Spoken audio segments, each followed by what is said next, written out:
اپنے اقتدار کو دوام دینے کے لیے اور نو کانفیڈنس موشن کو ناکام بنانے کے لیے پاکستان کی سڑکوں پر، پارلیمنٹ کے سامنے، اسلام آباد کی سڑکوں پر خون خرابہ کروایا جائے اور اتنا کروایا جائے کہ ملک جو ہے وہ خانہ جنگی کی طرف خدا نخواستہ اس کو دھکیل دیا جائے۔ اب سوال یہ ہے کہ یہ جو سازش ہے یہ کس کی ایما پر ہو رہی ہے؟ کیا یہ کسی پاکستان دوست کی ایما پر ہو رہی ہے یا بیرون ملک پاکستانی دشمن جن کی دیرینہ خواہش ہے کہ پاکستان میں ایسے حالات پیدا ہوں کہ پاکستان کے قومی اثاثوں کی سالمیت پر سوال اٹھے، اور جب پاکستان کی سڑکوں پر دنگا فساد ہوگا اور حکومتی ایما پر ہوگا تو ضرور یہ سوال اٹھائے جائیں گے۔ ہمارا پاکستان پیپلز پارٹی کا سوال یہ ہے کہ 10 لاکھ لوگ جو کہ حکومتی دعویٰ ہے اس کو یہاں لانے کا خرچہ کون اٹھا رہا ہے، اس کی فنڈنگ کہاں سے ہو رہی ہے، اس کے پیچھے کون سی بیرونی ملک جو ہیں قوتیں ہیں اور جن کے یہ آلائے کار بن رہے ہیں۔ اپوزیشن کو ایک آئینی حق استعمال کرنے کے جواب میں یہ کہتے ہیں کہ آپ جو ہے بیرون ملک قوتوں کے آلائے کار ہیں، تو ہم یہ پوچھتے ہیں کہ پاکستان کی سڑکوں پر جو خون خرابے کا منصوبہ ہے اس کے پیچھے کون سے پاکستان دوست ہیں، ہمیں یہ بتایا جائے۔ اس تمام ایکسرسائز کا خرچہ کیا پاکستان تحریک انصاف دے گی؟ کیا حکومت پاکستان سٹیٹ کے وسائل سے دے گی؟ کیا کوئی اپنی جیب سے دے گا؟ یہ فنڈنگ کہاں سے آئے گی؟ یہ بہت بڑا سوالیہ نشان ہے۔ دوسری بات، وہ جماعت جو فورن فنڈنگ کیس کا آج تک جواب نہیں دے سکی اور ایک عدالت سے دوسری عدالت میں سٹیز کے پیچھے چھپتی رہی، وہ 10 لاکھ افراد کا خرچہ دینے کا کیا جواب دیں گے؟ اور ہمیں اس بات کا قوی یقین ہے کہ اس کی فنڈنگ، اس تمام ایکسرسائز کی فنڈنگ بھی وہیں سے ہو رہی ہے جہاں سے فورن فنڈنگ کیس کی جن ممالک سے پی ٹی آئی کے لیے فنڈنگ آئی، اس تمام ایکسرسائز کا خرچہ بھی انہی ممالک سے آیا۔ دوسری بات یہ ہے کہ اس وقت جو ترغیب دی جا رہی ہے قتل کی، اس وقت الیکٹڈ نمائندوں کے قتل کی ترغیب دینے والوں میں وفاقی وزراء خود شامل ہیں، جو کہتے ہیں کہ ہم بم باندھ کر پارلیمنٹ میں جا کر پھٹنا چاہتے ہیں تاکہ ان کے مخالفین وہاں ڈھیر ہو جائیں۔ میں سمجھتی ہوں یہ وہی لوگ ہیں جنہوں نے، آپ کو اگر یاد ہو تو نون لیگ کے زمانے میں جو دھرنے ہوئے تھے ان میں اپنے مخالفین کے گھروں تک آگ پہنچائی تھی۔ آج وہی لوگ ہیں اور وفاقی وزراء ہیں جو کہتے ہیں کہ ہم بم باندھ کر پھٹیں گے۔ ابھی تھوڑی دیر پہلے اس ملک کے وزیر داخلہ جو آپ کی ہماری سلامتی کے ذمہ دار ہیں، انہوں نے خود اعلان کیا ہے کہ میں پنڈی سے ریلی کی قیادت کروں گا۔ یہ وہی وزیر ہیں جو ترغیب دیتے رہے ایک زمانے میں جلاؤ، گھیراؤ، مارو، مرو۔ یہ وہی وزیر ہیں، اور اگر یہ وہاں سے ریلی کی قیادت کرتے ہوئے یہاں آئیں گے تو پھر آپ دیکھ لیجئے کہ حکومتی سرپرستی میں کس قدر خوفناک منصوبہ تیار ہو رہا ہے۔ تیسری بات میں آپ کو بتانا چاہوں گی کہ ایبسلیوٹلی ناٹ، پورے پاکستان میں انہوں نے حکومتی خرچے پر یہ بینر لگائے ہیں، تحفظ ناموس رسالت کا انہوں نے بینر لگائے ہیں کہ ہم نے ایبسلیوٹلی ناٹ کہا۔ میرا یہ سوال ہے، پاکستان پیپلز پارٹی کا سوال ہے کہ جب امریکہ نے آپ سے اڈے مانگے ہی نہیں تو آپ نے کس بات پر انکار کیا؟ انہوں نے آپ کو اس لائق نہیں سمجھا کہ آپ سے بات بھی کر لی جائے، آپ نے کس بات پر ایبسلیوٹلی ناٹ کہا؟ کشمیر کو مودی کی گود میں ڈالتے وقت آپ نے ایبسلیوٹلی ناٹ کہا؟ سی پیک کو زمین بوس کرتے ہوئے آپ نے ایبسلیوٹلی ناٹ کہا؟ آپ نے آئی ایم ایف کے آگے جھکتے ہوا ایبسلیوٹلی ناٹ کہا؟ آپ نے اسٹیٹ بینک کی چابیاں اغیار کے حوالے کرنے کے وقت ایبسلیوٹلی ناٹ کہا؟ نہیں۔ آپ تو وہ ہیں جو چند دن پہلے تک بھارت کی جو فورن پالیسی ہے اس کی تعریف میں آپ زمین اور آسمان کے کلابے ملاتے رہے کہ بہت آزاد ہے، اور یہ اس واقعے کے چند دنوں بعد کہا آپ نے جب بھارت نے ایک میزائل پاکستان پر داغا اور بہت سوچ سمجھ کر داغا، آپ کو پھر بھی بھارت کی جو ہے فورن پالیسی وہ بہت آزاد لگی۔ آپ وہی ہیں جو مودی کی واپس آنے کی دعائیں کرتے رہے، اور آج آپ ہمیں ایبسلیوٹلی ناٹ کا بھاشن دے رہے ہیں۔ اور امر بالمعروف و نہی عن المنکر کا درس دینے والے خود ساختہ امیر المسلمین آپ کی زبان کلمہ پڑھتے ہوئے لڑکھڑاتی ہے، بہت افسوس. آپ کی زبان خاتم النبیین کہتے ہوئے لڑکھڑاتی ہے، بہت افسوس.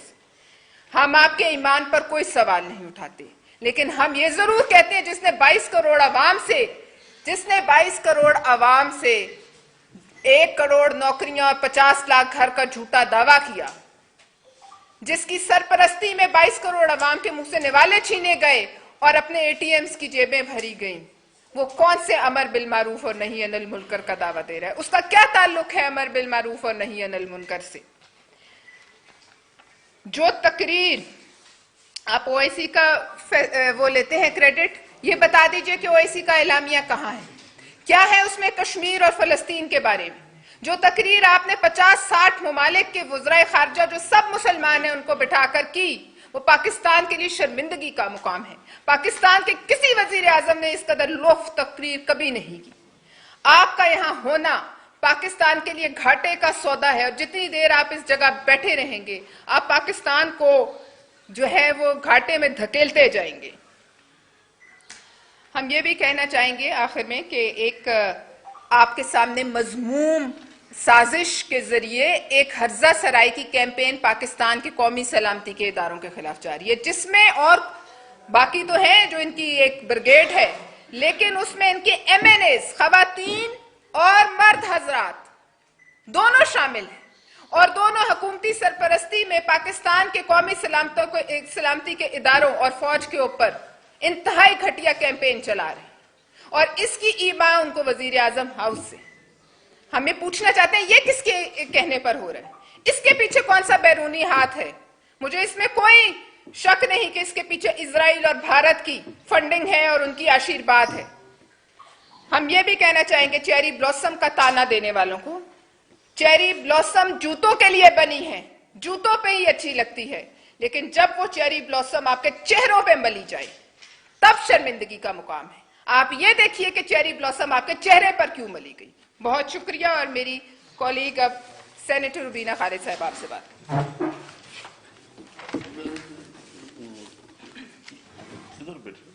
بسم اللہ الرحمن الرحیم.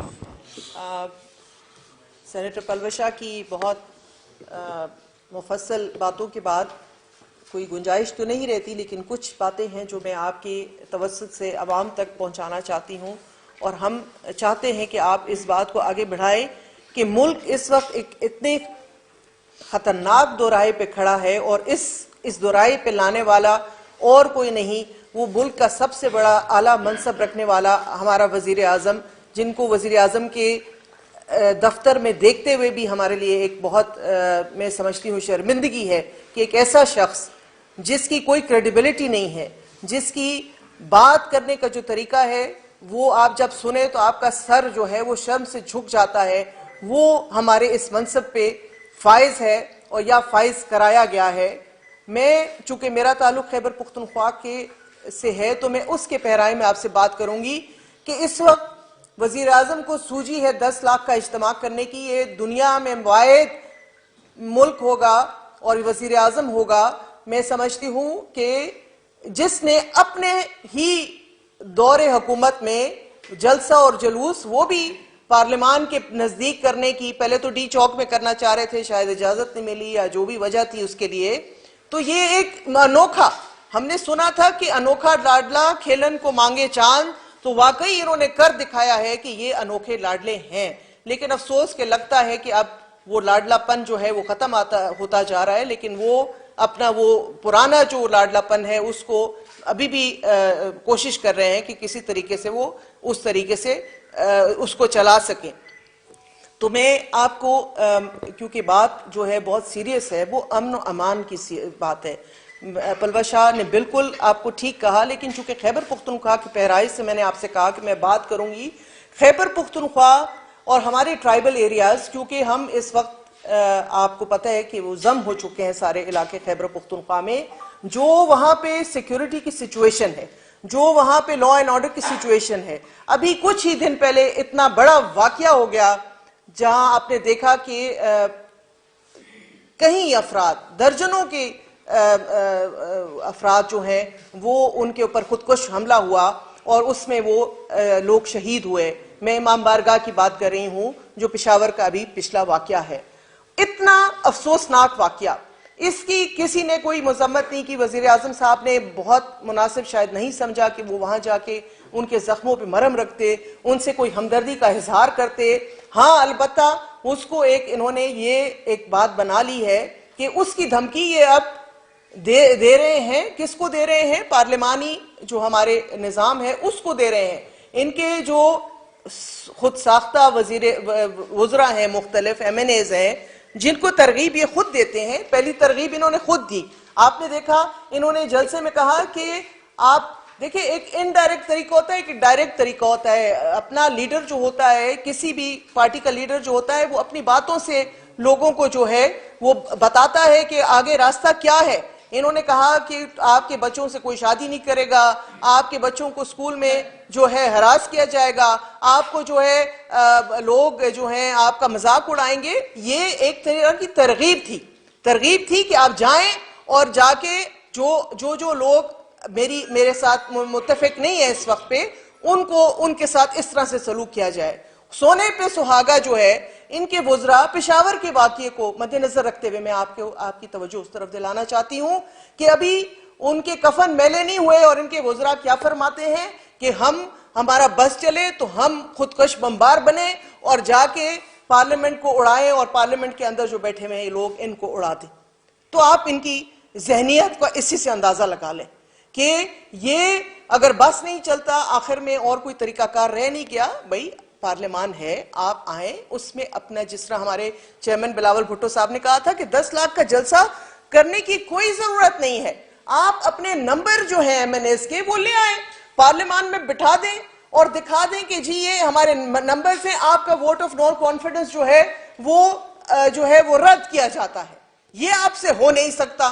اور آپ چلے ہیں 10 لاکھ لوگ لے کے اسلام آباد لانے کے. وزیر داخلہ بھی جب جیسے کہ پلوش شاہ نے کہا, جب وہ ادھر یہ 4 دن لگیں گے ان کو ادھر یہ جو لے کر آ رہے ہیں ریلی ہے واٹ ایور, تو جو ملک کی جو صورتحال ہے, وزیر داخلہ کا کام نہیں ہے کہ وہ ریلیاں نکالے. وزیر داخلہ کا کام یہ نہیں ہے کہ وہ جلوس کی قیادت کر کے آئے. اور جو یہ ملک کی صورتحال ہے, اس اسنا میں جو بھی واقعات ہوں گے اور یہ واقعات تواتر سے ہو رہے ہیں, اس کی ذمہ داری ہم 100% وزیر داخلہ صاحب کے اوپر ڈالتے ہیں, کیونکہ وہ اپنے جو فرائض ہیں اس کو پورا نہیں کر رہے اور یہ ادھر ادھر کے کاموں میں وہ لگے ہوئے ہیں. پوری حکومتی مشینری بجائے لا اینڈ آرڈر سچویشن کو دیکھنے کے, خیبر پختونخوا کی جو بگڑتی ہوئی صورتحال ہے, بلوچستان کی جو بگڑتی ہوئی صورتحال ہے, اس سب سے جو ہے انہوں نے آنکھیں چرائی ہوئی ہیں اور ایک ہی ان کا مقصد ہے کہ کسی طریقے سے ہم یہ اپنی حکومت بچا لیں. بے شک اپنی حکومت بچائیں, ان کا حق بنتا ہے, لیکن آئینی طریقے سے. ہم نے اجلاس بلایا ہے, پاکستان پیپلز پارٹی نے بھی, آپ نے دیکھا لانگ مارچ کیا, ہم نے آئے اپنا جو موقف تھا وہ رکھا. ہر ایک پارٹی کو یہ حق حاصل ہے کہ وہ اب موقف رکھے, لیکن حکومتی اراکین کا اس طریقے سے لوگوں کی جو ہے تذلیل کرنا, اس طریقے سے آ کے ٹی وی پہ آ کے جس قسم کی زبان استعمال کی جاتی ہے اس کی ہم مذمت کرتے ہیں. اور ہم اپیل کرتے ہیں پاکستان کی عوام سے کہ یہ شخص جو ہے اور یہ ان کے ساتھ جتنی ٹیم ہے یہ اپنے ہوش و حواس کھو بیٹھی ہے, اور ان کی جو باتیں ہیں, اور خاص کر جو میڈیا سے میری درخواست ہوگی کہ یہ جو ہم دکھا رہے ہیں ٹی وی پہ, نہ اس پہ ہنسنا آتا ہے نہ رونا آتا ہے کہ یہ کیا بول رہے ہیں, ملک کی کیا حالت ہے, آپ کی سرحدوں کی کیا حالت ہے, اور آپ کی جو باتیں ہیں وہ کس قسم کی ہیں. تو مہربانی کریں, ہم پہ رحم کریں اور ہماری جان چھوڑ دیں. مہربانی. جی بالکل.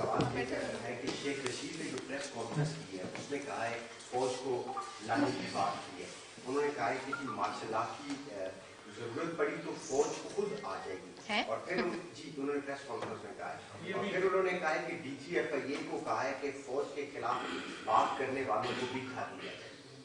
سب سے پہلے اپنے وزیروں کو دھریں, خاتون MNA جو بولتی رہی ہیں ان کی آن ریکارڈ ہے ان کو دھریں, اور جنہوں نے چیری بلاسم کے ایڈ لگائے ہیں ان کو دھریں.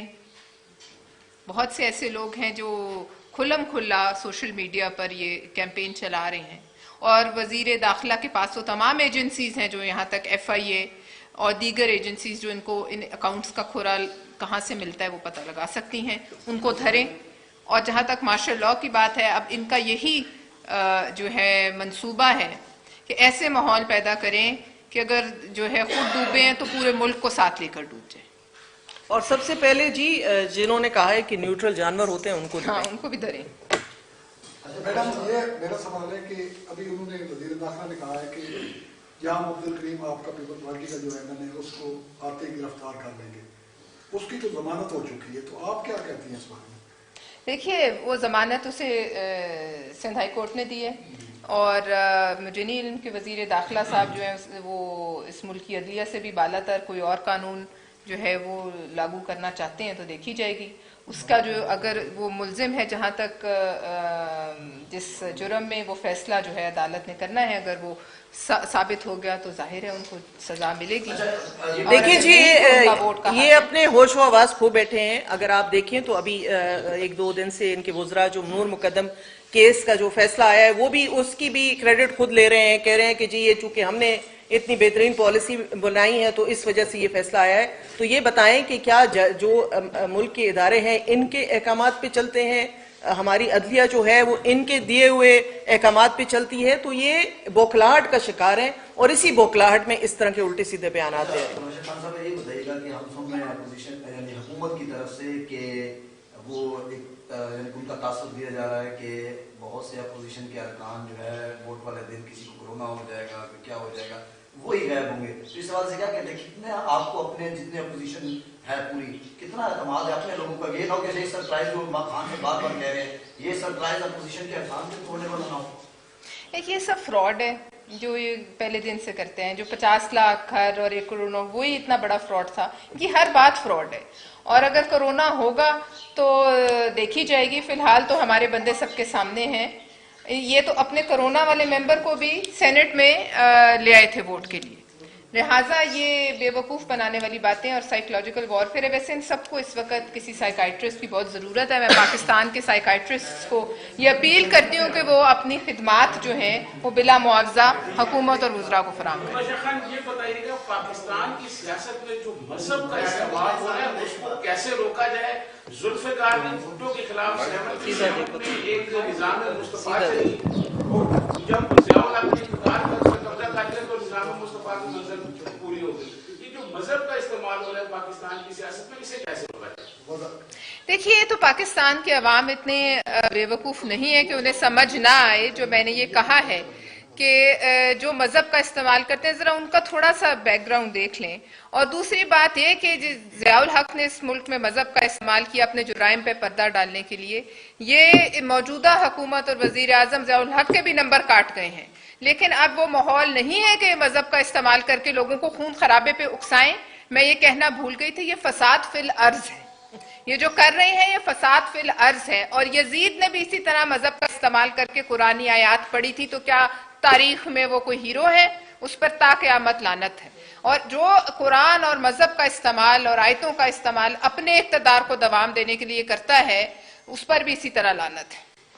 یہ جو حکومت کے جواب میں پی ڈی ایم نے بھی جلسے کا اعلان کر دیا اور دھرنے کا بھی اعلان کر دیا, کیا آپ لوگ نہیں سمجھتے کہ اس سے کشیدگی اور بڑھے گی اور یہ خطرہ اور بڑھے گا؟ دیکھیے جی پہلی بات تو یہ ہے کہ حکومت کے جواب میں پی ڈی ایم نے جلسہ نہیں کیا.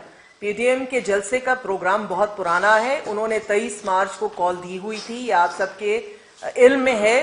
چونکہ انہوں نے او آئی سی کے پیچھے یہ چھپ گئے اور انہوں نے کہا کہ ملک میں امن و امان کی صورتحال اس وقت, تو پی ڈی ایم نے بڑے اچھے طریقے سے اپنا جو جلسہ ہے وہ اس کو آگے لے گئے. لیکن یہ جلسہ تو انہوں نے اناؤنس کیا ہے, اور یہ کون سی حکومت ہے؟ پہلی حکومت, جیسے میں نے کہا انوکھی حکومت, جو کہ اپنے ہی دور حکومت میں خود ہی اپنے لیے جلسہ کر رہی ہے.